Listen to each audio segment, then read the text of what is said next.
नमस्कार दोस्तों, stock market studies में फिर से एक बार आपको बहुत-बहुत स्वागत है। तो आज मैं फिर से आपके सामने कुछ इंपॉर्टेंट कंपनी का अपडेट शेयर करने वाला हूँ, तो वीडियो को पूरा लास्ट तक देखिएगा। और अभी तक अपने चैनल को सब्सक्राइब नहीं किया तो जरूर कर लीजिएगा। कंटिन्यूअसली इन्फॉर्मेशन और अपडेट्स पाने के लिए चैनल के ऊपर बने रहिएगा। तो चलो देख लेते हैं कौन सा कंपनी है इस वीडियो के अंदर। फर्स्ट जो कंपनी है जिसके बारे में चर्चा करूँ उसका नाम है यूपीएल। देखिए यूपीएल एक ऐसी कंपनी है जिसके ऊपर हर किसी का क्वेश्चन है, हर किसी का डाउट है, क्योंकि जब से केमिकल कंपनी के जो मार्केट में जो डिमांड है वो कम हुआ है, तब से लेकर यूपीएल गिरते चले जा रहे हैं।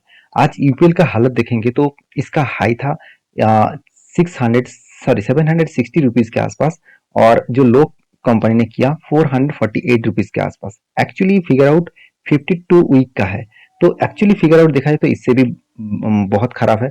अगर मैं टॉप लेवल तक इस कंपनी का सिचुएशन देखूं तो इसका टॉप लेवल कहाँ तक था? इसका टॉप लेवल था करीबन 864। 864, और आज कहाँ पे चल रहा है? आज चल रहा है कंपनी का प्राइस 462। इसका मतलब ऑलमोस्ट 50% कंपनी का करेक्शन देखने को मिला।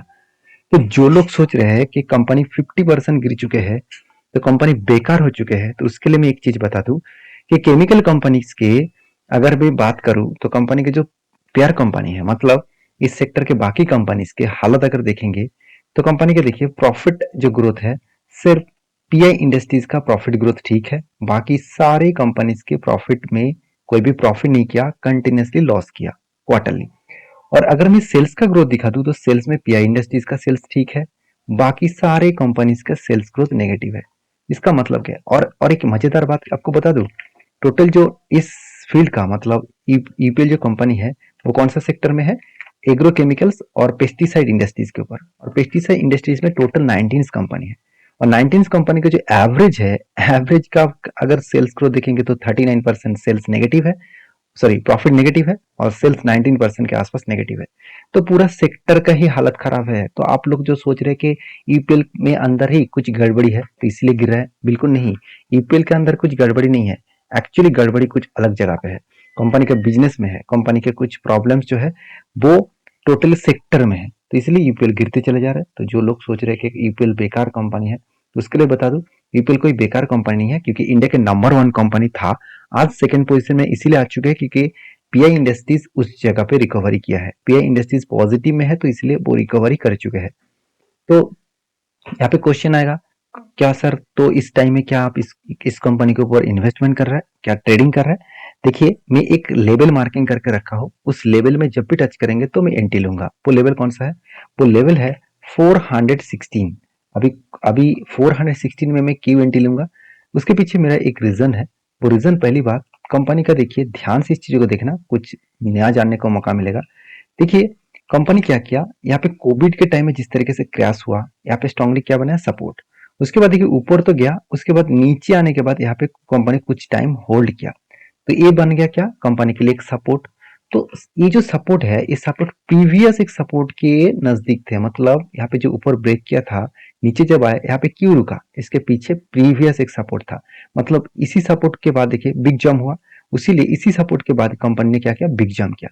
मतलब इसी सपोर्ट के आने के बाद फिर से वो रिबैक करने का कोशिश करेंगे, तो इसीलिए मैं इस सपोर्ट को इंतजार कर रहा हूँ, जो सपोर्ट निकल कर है करीबन 416 से लेकर 410 रुपीज के आसपास।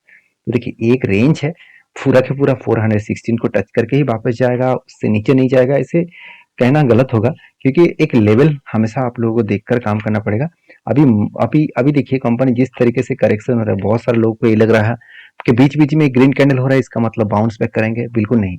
जब तक वो सपोर्ट को टच नहीं कर लेते तब तक वो बाउंस बैक नहीं करेगा, क्योंकि ये रूल्स है। इस मतलब ये रूल्स, मतलब ज्यादा से ज्यादा इस रूल्स को मार्केट फॉलो करके चलता है, क्योंकि जो लोग देखिए सेलिंग करके बैठे हुए हैं, जो लोग माल बेच रहे हैं, वो लोग यही सोचकर माल बेच रहे हैं कि उसको नीचे लेके जाऊंगा और यहाँ तक लेके आऊंगा। देखिए मान के चलिए ईपीएल में फ्यूचर एंड ऑप्शंस में जो काम हो रहा है, तो उसका जो लोग सेलिंग करके रखे हैं फ्यूचर एंड ऑप्शंस में, तो उसकी जो थिंकिंग है, उस थिंकिंग के हिसाब से बात करो तो जो अभी इस कंपनी के ऊपर ऑब्वियसली एक प्रेशर और भी बनता हुआ देखने को मिलेगा, और गिरावट के बाद अभी इस नीचे आने के बाद इस लेवल को टच करने का वो कोशिश करेंगे। तो बाकी मैं अभी तक कोई भी ट्रेड नहीं लिया हूँ, मैं इंतजार कर रहा हूँ, क्योंकि ईपीएल कोई बेकार कंपनी है। मान लेता हूँ कंपनी लॉसेस में है, उसका लॉसेस सब कुछ रिकवरी हो जाएगा जब मार्केट में फिर से प्रोडक्ट का डिमांड बढ़ जाएगा। तो इसीलिए शायद इंस्टीट्यूशन भी इस कंपनी के ऊपर ट्रस्ट करते हैं, इसीलिए माल उन्होंने नहीं बेचा। अगर कंपनी बेकार होता तो माल बेचकर भाग जाता। देखिए म्यूचुअल फंड खुद 5% से 7% तक होल्डिंग को लेके गए, और एफ आई 37% होल्डिंग था, आज भी 34 to 37% के आसपास होल्डिंग देखने को मिलेगा। तो बाकी हर किसी का अलग अलग ओपिनियन है, हर किसी का अलग अलग थिंकिंग होता है। तो आपकी क्या राय है जरूर कमेंट्स करना। आपने किस लेवल में बाय करके रखा जरूर कमेंट्स करना। हाँ, मेरे इस कंपनी के ऊपर बहुत नीचे लेवल में होल्डिंग है, तो उस बेसिस में मैं कंटिन्यू जरूर करूंगा। तो बाकी ट्रेडिंग पर्पस में अभी कोई भी ट्रेड मैंने नहीं लिया, तो जब तक वो लेवल को टच नहीं करेंगे तब तक मैं कोई डिसीजन नहीं लूंगा। टच करने के बाद मैं जरूर इसके ऊपर रिसर्च करके आपके साथ शेयर करूंगा। नेक्स्ट जो कंपनी है, और एक कंपनी है राजेश एक्सपोर्ट। इसके ऊपर भी बहुत सारे लोगों का यही कहना है कि सर राजेश एक्सपोर्ट तो जीरो होने वाला है, कंपनी बंद होने वाला है।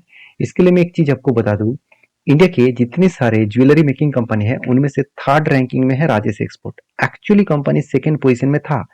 कल्याण ज्वेलर्स जब मार्केट में आए और कल्याण ज्वेलर्स जिस तरीके से ग्रोथ किया, जिस तरीके से प्रॉफिटेबिलिटी, जिस तरीके से सेल्स का ग्रोथ, प्रॉफिट का ग्रोथ मेंटेन किए, उस बेसिस में कल्याण ज्वेलर्स बहुत तेजी से आगे बढ़े। मगर एक चीज को नोटिस आपने नहीं करे होंगे, टाइटन का जो कर्जा है वो 1.15% के आसपास। चलो टाइटन तो बहुत बड़े कंपनी है, तो इसको लोन मिल ही जाएगा, वो कर्जे को मिटा भी सकते हैं।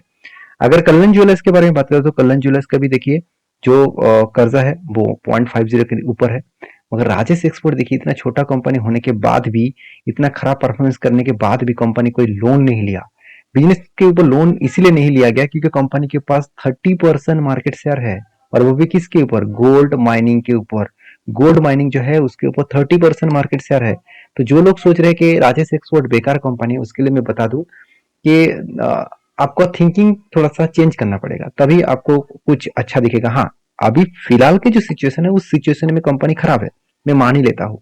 उस सिचुएशन में कंपनी खराब है, मगर इसका मतलब ये नहीं कि कंपनी, चलो इस कंपनी के कुछ हिडन डेटा आपको दिखा देता हूँ। जैसे आप देखेंगे कंपनी का इन्वेस्टर, देखिए कंपनी अगर खराब होता, मैं मान ही लेता हूँ कंपनी खराब है। अभी जिस तरीके से कंपनी कंटिन्यूसली गिरते चले जा रहे हैं, हम लोगों को यही यही लगता है कि जो कंपनी गिर रहा है वो कंपनी बेकार है, और जो कंपनी भाग रहे है वो कंपनी अच्छा है। तो जो लोग इस तरीके से सोचकर काम करते हैं वो कभी भी प्रॉफिट नहीं कमा पाएंगे, क्योंकि बड़े इन्वेस्टर, बड़े इंस्टीट्यूशन तब माल खरीदारी करते हैं अच्छे कंपनी उसको जब सस्ते में मिले। वो कभी भी अच्छे कंपनी को हाई प्राइस में कभी नहीं खरीदारी करेंगे, क्योंकि वॉरेन बफेट जी ने यही कहा कि अगर आपको मार्केट में लीडर बनना है, मार्केट में अगर पैसा कमाना है, तो अच्छे कंपनी को आपको हमेशा डिस्काउंट में खरीदना होगा। तो इस कंपनी के ऊपर देखिए, मुझे जो बेस्ट पॉइंट लगा इस कंपनी के इन्वेस्टर, मैं मान लेता हूँ म्यूचुअल फंड के पास कोई होल्डिंग नहीं है। कंपनी के एफ के पास कितना होल्डिंग है, 15%। प्रोमोटर के पास कितना होल्डिंग है, 50%। पब्लिक के पास कितना, 18%। तो एफ के पास भी होल्डिंग है, डीएस के पास भी होल्डिंग्स है, पब्लिक के पास भी है, और प्रोमोटर के पास भी है। तो जब हर व्यक्ति के पास होल्डिंग्स है, तो क्या वो कंपनी बेकार बन गया? मेरे हिसाब से तो बिल्कुल नहीं। हाँ, मान लेता हूँ कंपनी के ऊपर सेल्स खराब हुआ, जिसके चलते कंपनी का नेट प्रॉफिट एकदम मतलब लो में आ गया, जो आज तक की लोएस्ट प्रॉफिट जनरेट किया। हाँ, ये बात सही है कि उसके पीछे बहुत सारे कारण हैं। उसके ऊपर अगर आप जानना चाहते हैं वो कारण, मुझे कमेंट्स करिए, इसके ऊपर डिटेल्स वीडियो में आपके सामने लेके आऊंगा। 10 से 15 मिनट का वीडियो होगा, तो मैं डिटेल्स वहाँ पे सारे जितने डेटा मैं कलेक्ट कर पाऊँ वो मैं आपके साथ शेयर कर पाऊंगा। तो प्लीज आप मुझे कमेंट्स करिए, तो जरूर उसके वीडियो जल्द से जल्द आपको मिल जाएगा। तो टेक्निकली चार्ट पैटर्न्स के बारे में बात करूँ तो मैंने आपको ये बता दिया कि जिस तरीके से फॉलिंग सिचुएशन देखने को मिला, कंटिन्यूसली जो सेल ऑफ सिचुएशन देखने को मिला, वो 240 से 220 तक ये जो लेवल है, 220 तक ये जो लेवल है, इस लेवल तक आने के बाद ही वो रुक सकता है, क्योंकि यही लेवल कंपनी के लिए स्ट्रांगली सपोर्ट है। इस सपोर्ट को टेस्ट करके वो रीबैक कर सकता है। बाकी आपके क्या ओपिनियन है जरूर कमेंट्स करना।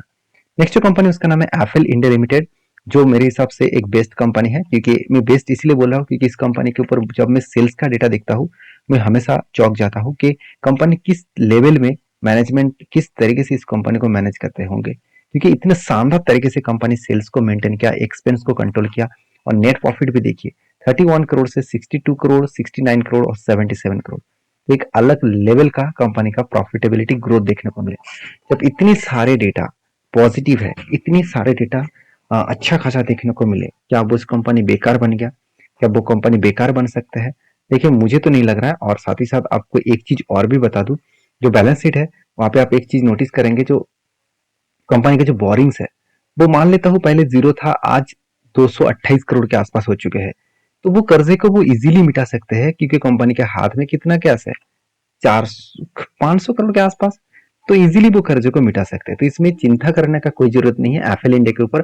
जो लोग सोच रहे हैं कि एफएल इंडिया के ऊपर सर अच्छा खासा करेक्शन हुआ तो अभी क्या करूं, देखिए मैंने तो ट्रेड ले चुका हूं और मेरा जो ट्रेड है वो टारगेट भी अचीव हो चुके हैं। कुछ इस तरीके से कप विथ हैंड पैटर्न्स बना था और फाइनली ब्रेकआउट यहाँ पे हुआ, ब्रेकआउट कंफर्मेशन भी यहाँ पे हुआ, उसके बाद रीटेस्ट किया, उसके बाद देखिए टारगेट का अचीव हुआ। मैं बार बार बोलता हूँ जब भी कोई पैटर्न क्रिएट हो उसके बाद ब्रेकआउट होगा, अगर कोई रिट्रेसमेंट मिले तो पॉसिबिलिटी ज्यादा होगा वहां से बहुत तेजी से काम बैक करेंगे।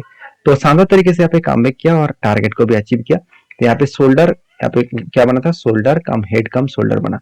तो मैं फिर से एक एंटी नया लेने के लिए तैयारी कर रहा हूँ। तो जब तक कोई एंटी ना बने, जब तक कोई पैटर्न ना बने तब तक मैं इंतजार करूंगा, क्योंकि हर टाइम में एंटी लेना वो बहुत गलत बात है होगा, क्योंकि एंटी लेने से पहले आपको सारी चीजों को वेरीफाई करना होगा, उसके बाद एंटी लेना होगा।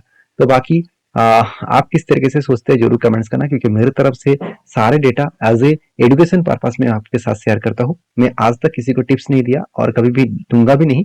आप प्लीज एक बार सारी चीजों को वेरीफाई करिए, उसके बाद काम करिए। मेरी तरफ से सारी चीजों को सीखिए और सीखने के बाद ही आप खुद की जो जर्नी है, जो इन्वेस्टमेंट जर्नी है, उसको स्टार्ट करिए। तो नेक्स्ट जो कंपनी है उसके बारे में चर्चा करूँ, उसका नाम है कोलाब क्लाउड प्लेटफॉर्म्स लिमिटेड। तो कोलाब क्लाउड प्लेटफॉर्म लिमिटेड के बारे में मैं बात करने से पहले मैं एक चीज बताना चाहूंगा, इसके ऊपर मेरा कोई हिस्सेदारी नहीं है, सिर्फ एक अपडेट बताने के लिए मैं इस वीडियो आपके सामने लेके आया हूँ, क्योंकि बहुत सारे दोस्तों का कमेंट्स था कि सर कोई भी कंपनी के ऊपर बोनस स्प्लिट का अपडेट आए तो जरूर एक बार कमेंट्स करना। तो इस कंपनी स्प्लिट एंड बोनस एक साथ देने वाला है, तो कंपनी हर एक के बदले एक शेयर आपको बोनस देने वाला है, उसके साथ साथ एक के बदले 5 शेयर आपको स्प्लिट देने वाले हैं। तो इस अपडेट में आपके साथ पहुंचाना चाहता था, तो मैं सारे डिटेल्स आपके साथ शेयर किया हूँ। वीडियो में जानकारी मिले तो लाइक करना, कौन सा कंपनी के ऊपर आप वीडियो देखना चाहते हैं जरूर मुझे कमेंट्स करना। तो मिलते हैं नेक्स्ट वीडियो में, तब तक के लिए धन्यवाद।